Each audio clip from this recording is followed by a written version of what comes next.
Okay, everyone, this is Old School from What the Buck, trying to send another video to YouTube. These bastards have had their servers down and things have sucked. I assure you that I posted the first one just after the news was broken, so you check out the first one. Hopefully it's informative, though now it's probably stale, so I apologize to you YouTube experts. This one is more opinion based on what we just heard in the press conference with Raheem Morris and Mark Dominic.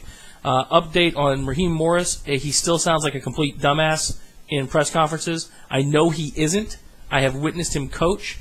I know how good he is, but our new coach is not ready to be at the podium, and I don't think Mark Dominic is either.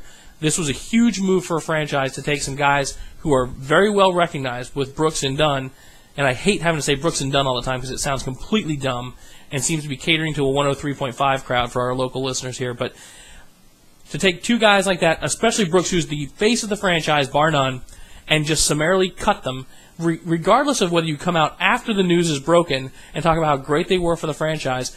In my opinion, from a press perspective, Jeff Camus or whoever's responsible for it on the Bucs side has got to go and take this information. If they want to cut him from a business perspective, from a sports perspective, I don't necessarily disagree with these cuts. The one I'm most perplexed about is probably Cato Jr. because he's the youngest and probably had the most upside on the back end of his career. But you take something like this and you go to the press with it as a package. And you do that by having a relationship with these players and saying, listen, Derek, this is the direction we want to go. We understand this sucks. Let's try and make this something positive. If you want to continue out somewhere else, we want to support you in doing that, right? You've been a legend here. You'll be a legend here, regardless of what you do. If not, if you want to hang them up, right, we'll support you doing that, and we'll do the whole shindig, right? Same thing for Warwick.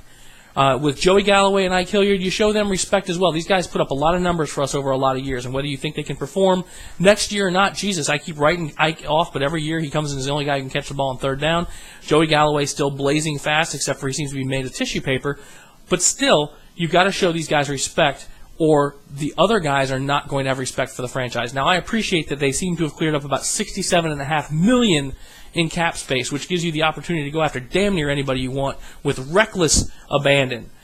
But you cannot do this to a franchise and handle it as poorly as this press conference was handled. This is going to make people think that the Glazers are dumping salary so they can sell the team.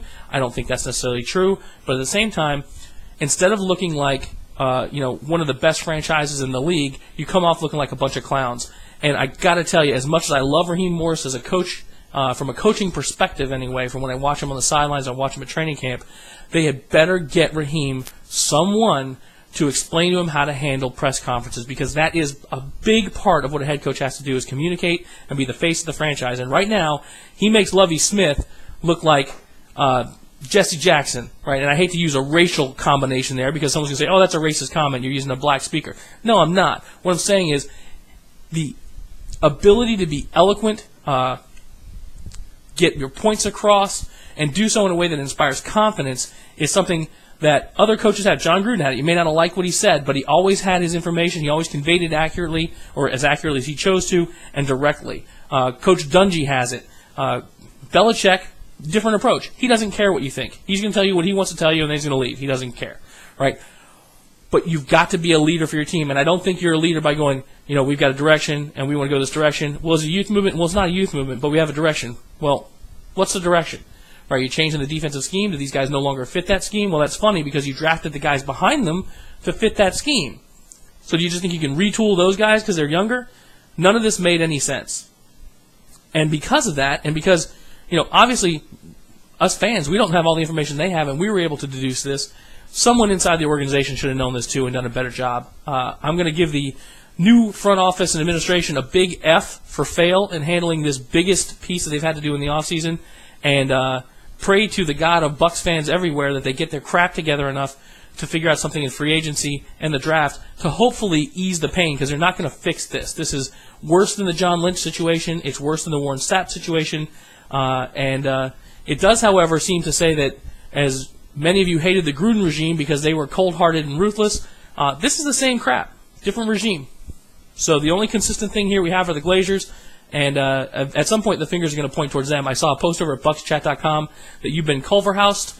God help us all if that's true. So we'll be talking more about this as we approach Thursday night. We were going to do a draft and a mock draft, free agency and a combine preview with Admire, the Danish lunatic.